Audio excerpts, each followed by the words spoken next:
The picture that we've been given of the fight against ISIS and Al Qaeda in Syria has apparently been intentionally manipulated to fit the storyline that the war is going well and ISIS is slowly but surely going down. This is coming from the sort of people you'd expect to know intelligence analysts. More than 50 intelligence analysts working out of the U.S. Military Central Command have formally complained that their reports on ISIS and Al Qaeda's branch in Syria were being inappropriately altered by senior officials. In addition, 2 senior analysts at CENTCOM signed a written complaint sent to the Defense Department Inspector General in July, alleging that the reports, some of which were briefed to President Obama, portrayed the terror groups as weaker than the analysts believe they are. The reports were changed by CENTCOM higher-ups, according to these 50 intelligence analysts, to adhere to the administration's public line that the U.S. is winning the battle against ISIS and al-Nusra, Al-Qaeda's branch in Syria, the analysts claim. So they're basically saying that they have filed reports based on the best information that they have access to, being in that region and being professional intelligence analysts, that are then being either significantly weakened before being passed up the chain of command or simply being stopped from going up to the people who need to have access to that information. So this is what I was saying based on the facts on the ground, that, yeah, of course we're not winning. They took Fallujah and they took Mosul, and there was some pathetic attempt for our side to retake Ramadi, which was a debacle, right? And yet, what drives me crazy about the rest of the media is, I'm not going to believe my lying eyes. The Pentagon gave me a statement saying that we were winning. Now, reports out that we're making great progress against ISIS, and generals report X, Y, and Z, and the administration also backs that up. So there it is. There's your report that I got from my inside source at the Pentagon. No, of course we're not winning. They're still right there. We've been there for so long now. We haven't moved them an inch. What part of that is winning? So now finally 50 people from intelligence come out and go, yeah, no, they're lying again. So at least thank God they did that. Yeah. And by the way, the guy driving this, and this is part of what drives me crazy about Obama, is John Allen. He was put in charge of fighting against ISIS. He's a retired Marine general and a neoconservative idiot, okay? He was one of Bush's guys. He's one of the guys who's like, yeah, war, answer, war, I got it. We're going to bomb them, we're going to win. Yeah, we tried that already, jackass, in Iraq, and it didn't work. It created ISIS. So Obama, why did you put that clown in charge of this? And it turns out that the intelligence guys not only tell the generals, reporting all the way up to John Allen, hey, we're not winning. And they're like, yeah, well, oh, that's very interesting. Okay. Anyway, what's next, right? And but on top of that, they say that there's so much pressure that people preemptively, in order to please their bosses, change their actual report on ISIS. Which should be the last thing that you would ever want an intelligence I mean, analyst talk to do. about never forget. We talked about open the show. Well, they always do it. We opened the show. But you shouldn't want it. You We want opened the the show actual with talking about intelligence. never forget. One of the biggest things, the successful things to come out of September 11th was the sharing of information. It got a lot better because it was hideous before.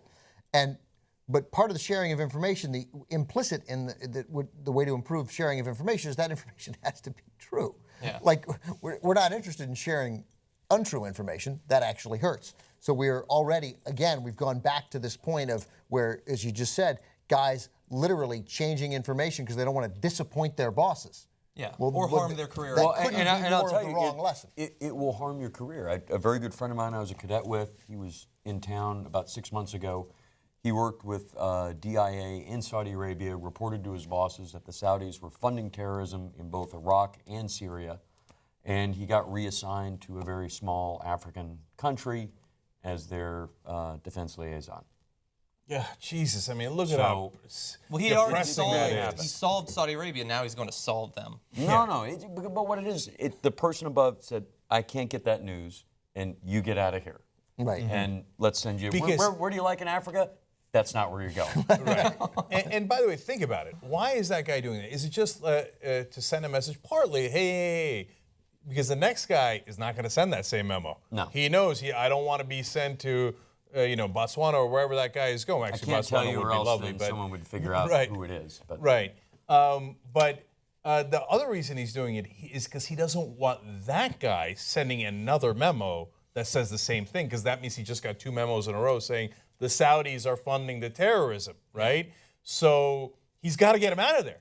Because the problem is this guy's telling the truth, And that's inconvenient for us because we claim the Saudis are our top ally, right? So that's why you get the drive to get false information, right? And meanwhile, John Allen comes out in public and says, quote, ISIS is losing. Oh, I see. It's that simple. Really? Based on what? They're not losing at all. Everything we're doing, unfortunately, is helping their cause in a completely counterproductive way, including the original invasion of Iraq, including the bombing we're doing now. It isn't working. And by the way, Obama making the same mistake that George Bush made all throughout. We're making progress. Right. All Obama has going for him is he's not making the mistake on as grand a scale. Well, no, it's a little different because when I was speaking with him about the situation there, he said essentially since we pulled out of Iraq, the U.S. has been hands off.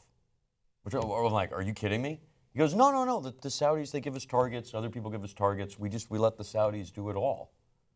So we kind of like, once the Arab Spring came, we said, oh, we don't want to get involved in this. Saudi Arabia, you're Arab. What can you do? And isn't that largely what we wanted for a long time? Is for us to not be intimately involved? Well, in I don't think we should be intimately involved, but at the same time, I sure don't think we should be providing the Saudis with everything they need to basically slaughter the Yemenis. I would agree. Or I would agree. fund, murder of all kinds of people up in Syria. And by the way, what happened to the moderate rebels fighting Assad?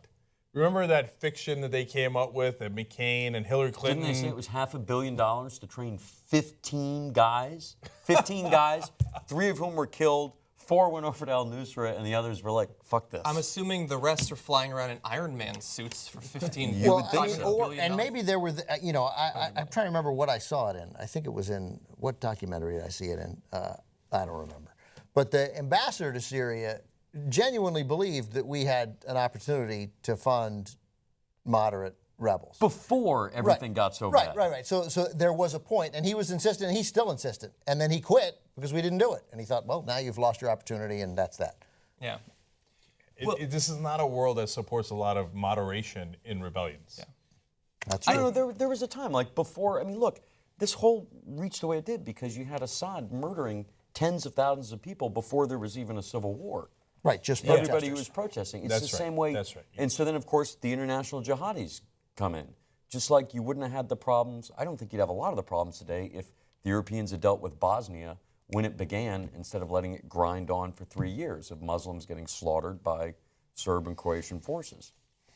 So does it matter that ISIS is winning?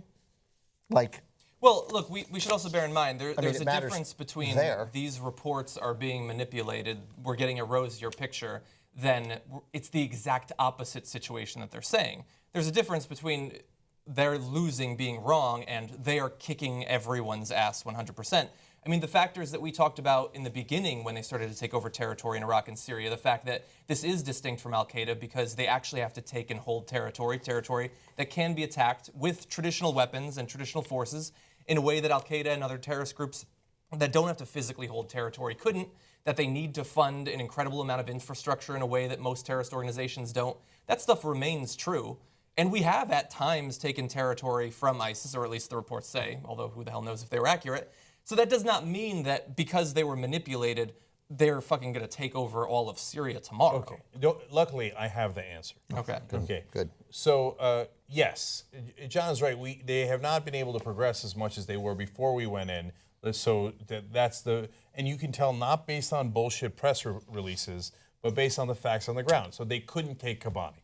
They tried to take Kobani, they couldn't take it, so at least we stopped them there a little bit. They had other reasons why they wanted to do Kobani, and that wound up being a success for them in other ways. That's too long a conversation, but at least they couldn't take it. Okay, so, but what is amazing is after all this training, money, weapons, drone strikes, bombing, 2,000 bombing runs over ISIS, they still hold almost the same exact territory they held before, which means it's close to a spectacular failure. So what John Allen should be saying is, we've tied ISIS. That's right. At best, we have tied ISIS. But here's the real problem. The real problem isn't if they hold Fallujah or they don't hold Fallujah, or they win Kobani or they don't. The real problem is when the cancer of ISIS spreads within Saudi Arabia.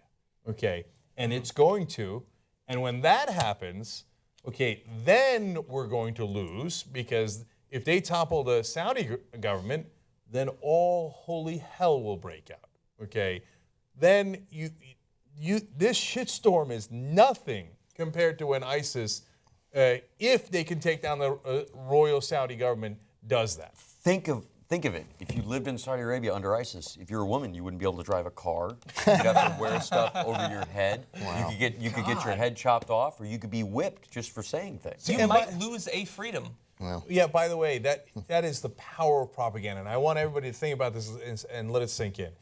We never, ever publicize all the beheadings that the Saudi government does officially and the hands they chop off, etc. So why do you always see in the news what ISIS does or what Iran does, but you never see what the Saudis do?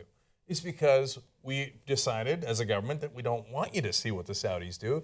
And think about how the media plays along. So why isn't CNN bringing the stories about the beheadings in Saudi Arabia? Because they're paid by the Saudis. You think that The Saudi if, doesn't put an together American, those awesome viral videos like ISIS does. right? If you think if an American saw the Saudi system of justice in action, that we would think, oh, well, at least there's the rule of law before those beheadings.